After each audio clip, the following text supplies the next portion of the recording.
Well, everyone, all of my iPhone 7 Plus owners still have a little bit of time of actually kind of going through and earning a little bit of money, which was actually pretty insane. You would never think that an iPhone from so many years ago could actually give you maybe up to $350 based off a settlement that Apple basically was forced to kind of give you. Now, for those of you who don't know, essentially back in 2016, Apple created both the iPhone 7 and the iPhone 7 Plus. And these were very good iPhones, I thought. Apple removed the headphone jack and whatever. But this was a time where Apple had to go through and basically create some big differences with their iPhones. And what they wanted to do was basically create these next generation of devices that was basically going to be giving you no headphone jack, strictly everything through Lightning. These things didn't even have wireless charging, which was pretty crazy. But one specific issue kept looming with these particular devices, and that was the audio IC issue. So what this particular problem was that some iPhones, that Apple made had a issue where for some reason, if your particular device, randomly couldn't, use the audio chip,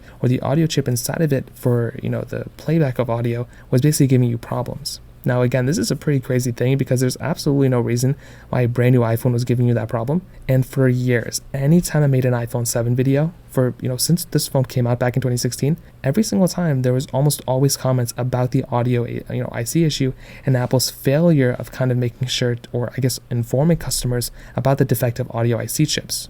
So again, for years and years and years this was going on. What ended up happening was that Apple had to go through and they were kind of forced in a way to kind of settle this, to every single person who bought an iPhone 7 Plus. They had to kind of settle this for every single person that bought an iPhone 7 Plus or an iPhone 7. So think about this. If you bought an iPhone 7 or an iPhone 7 Plus between September 16, 2016 and January 3rd, 2023, and if you reported these audio issues to Apple, you actually do not have to get paid out of pocket for repairs to be part of the settlement class. So if you did contact Apple for this and they didn't settle it and they didn't fix it, well then you can get your money back, so that in and of itself is great. But if you did pay Apple out of pocket for repairs for audio issues for your iPhone 7 or iPhone 7 Plus, you can receive a payment of at least $50 up to $349. If you did not pay Apple out of pocket for your repairs, you can receive a payment up to $125 to fix those particular audio IC issues.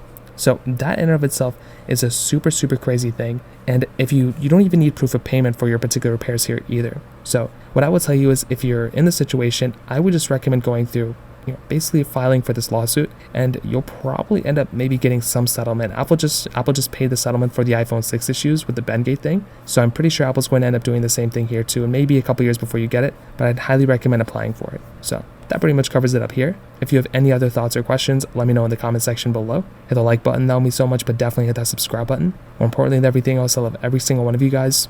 Hopefully I'll catch you guys in the next video. Peace out till then.